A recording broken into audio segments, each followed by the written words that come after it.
Viral, Mike Tyson KO pria di pesawat. Bos UFC pelajaran agar tetap hidup saat bertemu dengannya.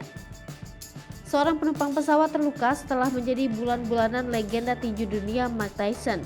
Mike Tyson tertangkap kamera memukuli penumpang di pesawat dalam penerbangan dari San Francisco ke Florida pada Rabu malam waktu setempat. Insiden Mike Tyson memukuli pria di pesawat tersebar luas dan viral di media sosial. Beragam reaksi pun muncul setelah insiden ini yang berasal dari pelaku dunia olahraga pertarungan seperti bos UFC, atlet UFC, hingga petinju.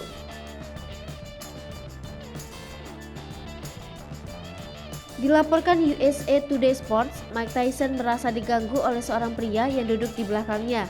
Sang penumpang juga diduga melemparkan botol ke arah ex juara dunia kelas berat tersebut.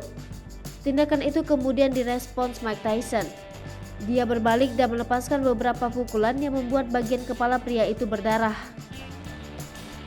Kepolisian San Francisco atau SFPD telah menahan 2 orang yang diyakini terlibat dalam insiden itu, termasuk seorang pria yang dipukuli Mike Tyson. SFPD menambahkan bahwa 1 orang yang cedera memberikan kesaksian yang singkat dan menolak untuk bekerja sama dengan penyelidikan polisi.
Sasri Popo TV, jangan lupa komen, like, dan subscribe, serta tonton terus berita-berita terupdate lainnya